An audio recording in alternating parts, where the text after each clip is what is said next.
Episode की starting में कुछ श्रापित बच्चों को दिखाया जाता है। वो लोग मॉन्स्टरों को काबू कर सकते हैं, इसलिए इनको श्रापित बोलते हैं। बहुत टाइम पहले हम सिर्फ गाय बैल पर हमारा पावर इस्तेमाल करते थे। हमने मॉन्स्टर पर ये पावर यूज़ करना चालू कर दिया। बहुत सारे लोग मारे गए। तब से ये दुनिया हमसे नफरत करती है और हमें इस तरह गुलाम की तरह रखा जाता है। वो लोग हमें रोज़ मारते हैं और हम कुछ नहीं कर पाते। कोई सवाल करे तो हमें और मारा गया। उन्होंने मुझे 3 दिनों तक सिर्फ पानी दिया, कुछ खाने को नहीं दिया। पर मैं किसी तरह उन लोगों का ख्याल जान सकता था जिन्हें मैं देखता, और ये भी सुना है वो लोग हमसे नफरत करते हैं। ये सब होने के बाद भी मैंने कभी बदला लेने के लिए नहीं सोचा। मुझे बहुत ज़्यादा दर्द महसूस होता है। मैं फिर से खून नहीं देखना चाहता। फिर एक दिन एक आदमी ने मुझे एक मॉन्स्टर को एक सिटी में ले जाने के लिए बोला, और वो ये भी कहा कि मैं ये काम करूँगा तो मैं अपने लोगों को बहुत मदद कर पाऊँगा। ये सुन के मैं बहुत खुश हो गया, और वो ये भी कहा कि मैं ये काम कर लूँगा तो वो हमें अच्छा खाना खाने को देगा। मैं ये सब नहीं किया, मना कर दिया तो वो हमारी मुश्किल और बढ़ा देगा। उसके सर पर लगे हैं ये मैजिक टूल के वजह से मैं उसका ख्याल नहीं पढ़ पाया, पर मुझे पता था वो जो कहता है वो करके दिखाता है। तो मैं उसके बात मान ली। अब मुझे उन लोगों को मारना ही होगा। पर मेरी कंसाइनमेंट कैसे अचानक टूट गई? मैं अब मॉन्स्टर को कंट्रोल कैसे कर पाऊँगा? वो आज़ाद हो गया। फिर वो मॉन्स्टर रूलो पर हमला कर दिया। रूलो सोचता है तो मैं ये काम अब पूरा नहीं कर पाऊँगा। वो लोग खुश रहेंगे मेरे बिना। आज मैं मरने वाला। उम्मीद करता हूँ अगले जन्म में अच्छा खाना खा सकूँ और किसी के काम आ सकूँ। फिर तो वहाँ नौर आके उसे बचा लेता है और मॉन्स्टर के साथ लड़ने लगता है। रूलो सोचती है आखिरकार ये मुझे क्यों बचा रहा है। तब मॉन्स्टर अचानक नौर पर जहरीली गैस छोड़ देता है और नौर अपने आप को छोड़कर रूलो को बचाता है। अपनी हीलिंग पावर से नौर का तबीयत खराब होने लगता है। वो मॉन्स्टर के साथ लड़ते लड़ते नीचे गिर जाता है। तभी फिर नौर का पास दिखाया जाता है। रात का खाना के लिए जंगल में सामग्री लेने जाता है और बहुत सारे चीज़ों को लाके उसे बना के खाने लगता है। तो हम देखते हैं उसे ये खाना बहुत टेस्टी लगता है। उसे पता चलता है जो वो खाया है जहर था। उस करके अपने आप को थोड़ा संभाला। तब अगले दिन वो देखा जो चीज़ें मैं खाया था सब में पॉइजन था, जिसे मॉम ने मुझे मना किया था खाने के लिए। तब हम देखते हैं इतनी बुरी हालत होते हुए भी नौर फिर से उठ के जंगल को जाता है दोबारा खाना की तलाश में। फिर उसको खून की उल्टी होती है। वैसे ही वो लो हिल से खुद को ठीक कर देता है। देखते हैं थोड़ी देर बाद उसे एक जहरीला सांप काट देता है, जिसे नौर मार देता है और खुद बेहोश हो जाता है। फिर थोड़ी देर बाद वो बिल्कुल ठीक हो जाता है और वो सबको पका के खा जाता है, और ये सांप बहुत अच्छा लगता है उसे। तो वो अगले दिन सांपों को पकड़ता है और उसे ये सांप काटता है, पर पॉइजन का असर नहीं होता उस पर। पता चलता है तो वो और भी जहरीले चीज़ें खाने लगता है। सोचता है मुझे न्यू स्किल मिल जाएगा ये खाने से, पर कोई भी स्किल नहीं मिलता उसे। पर किसे पता चलता है पॉइजनस चीज़ें इतना टेस्टी होगा, तो ये फ्रॉग कितना टेस्टी होगा, इसे भी खा सकता हूँ। फिर वो मॉन्स्टर नौर के ऊपर हमला कर देते हैं और नौर उसे डॉज कर देता है और सोचता है पहले मैं इससे पॉइजन को ख़त्म नहीं कर पाया तो खून की उल्टी होने लगा, पर अब धीरे धीरे पॉइजन का असर नहीं होता मेरे ऊपर। फिर मॉन्स्टर हमला कर देता है और चारों तरफ की हवा से एक बड़ा सा फाइनल अटैक रेडी करता है।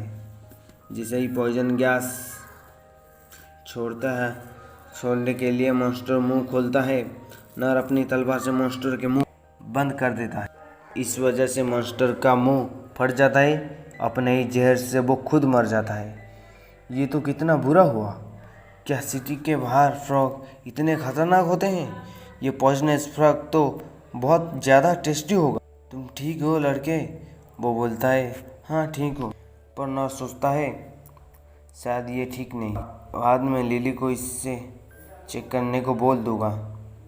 क्या तुम यहाँ पर अकेले आए हो? नहीं, मैं उसे यहाँ पर लेके आया था अपने साथ, और मैं वादा किया था उसे सिटी पर छोड़ने। वो इसे फ्रॉक को सिटी पर छोड़ने जा रहा होता है। लोग इससे पका के खा इसलिए माँ ने सोचा जिंदा ही उसे ट्रांसफ़र करवा दे, ज़्यादा दिन तक रह पाएगा। इसे अच्छा एक्सप्लेन क्या हो सकता है इसका, इसलिए कंसिस्टेंट मैजिक का इस्तेमाल इसने ज़िंदा रखने के लिए फ्रॉक को किया होगा, ताकि चोर इसे चुरा ना हो सकता है ये सभी फ्रॉक को अपनी फार्म में बड़ी मेहनत से बड़ा कर रहा होगा। ये मैंने क्या कर दिया, मुझसे गलती हो गई, ना जाने, मुझे माफ़ कर दो। मैं तुम्हारा इतना मेहनत का काम बिगाड़ दिया। मैं तुम्हें इसका पैसा दे दूँगा। अभी मेरे पास इतना ज़्यादा पैसा नहीं है, टाइम दो मुझे, बाद में मैं दे दूँगा। आपको ऐसे करने की कोई ज़रूरत नहीं। क्या तुम्हें कोई प्रॉब्लम नहीं है इसका मरने पे? इस बीच से फाड़ दिया मैंने, मुझे कोई प्रॉब्लम नहीं है। तो ये बताओ तुम इतने बड़े फ्रॉक को कैसे ले जा रहे थे? असल में मॉन्स्टर को काबू कर सकती हूँ मैं।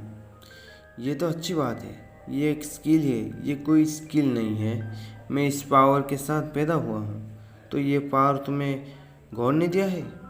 मैं एक डीमन फॉग हूँ और हम सभी के पास सेम पावर है।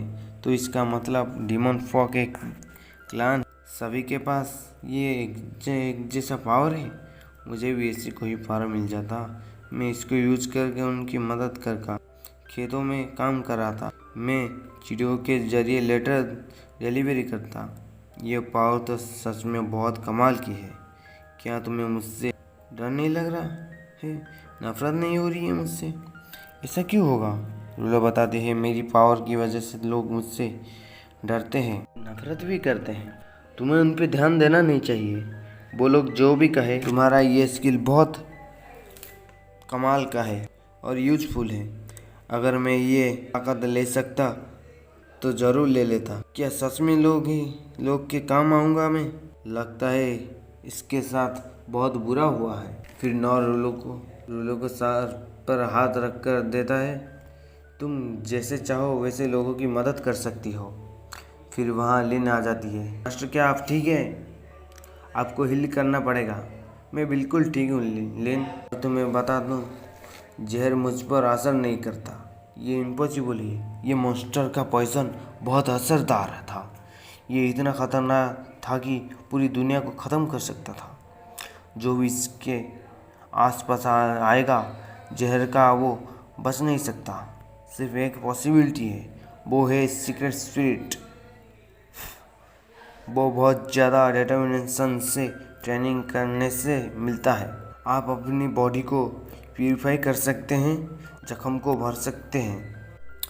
आखिरकार इन्हें इतना कम उम्र में ये कैसे मिल गया इन्हें? लड़के को लिन को चेकअप करने के लिए दिखाती है। मैं ठीक हूँ, मुझे कुछ नहीं हुआ। लिन बोलती है ये बिल्कुल भी ठीक नहीं है। क्या तुम डीमन फॉग हो? हाँ, ये डीमन फॉग है। तुम्हें तो लिन बहुत कुछ पता है, तुम जानती हो ये हमारा साथ चलेगा। लिन सोचती है बहुत से कंट्री डीमन फॉग को देखते ही मार देती है। क्या सच में मास्टर इसको हमारे साथ ले? ये इतना बड़ा जोखिम भरा काम है। क्या सच में इसको हम लेके जाए अपने साथ? तुम्हें ये काम किसने दिया? मुझे नहीं पता। इस बार मैं सच बताता हूँ, छुपाओ मत। सच बोल रहा हूँ। तरह बड़ा किया जाता था, हमें नहीं पता। तरिश बोलती है ये बहुत डरा हुआ है, मुझे लगता है ये एक गुलाम है। मुझे नहीं पता, ये अच्छे से आ गया हूँ। वो लोग मुझे लेने आ सकते हैं। वो लोग मुझे छोड़ने वक्त मेरे आँखों में पट्टी बांध दी थी। नॉर बोलता है तो हमने अकेले नहीं छोड़ सकते, तुम्हें मैं अपने साथ लेके जाऊंगा नज़दीक सिटी में। लिन तरिश से पूछती है क्या हम इसे साथ ले सकते हैं? बिल्कुल नहीं, हम जहाँ जा रहे हैं वहाँ डीमन फॉग बैन है। इसे ले जाना बहुत जोखिम भरा है। पर रास्ते में इसे छोड़ भी नहीं सकते, छोड़ के गए तो यह बच नहीं पाएंगी। तब वहाँ एक पर्सन आता है और बोलता है, ये तो बहुत अजीब बात है, तुम बच गए इतनी बड़ी धमाके से। मुझे लगा तुम अभी तो मर चुके हो, पर ये अभी भी जिंदा है। और ये एपिसोड यहाँ ख़त्म होता है। अच्छा लगा तो लाइक करें और सब्सक्राइब करते हैं अगले एपिसोड में।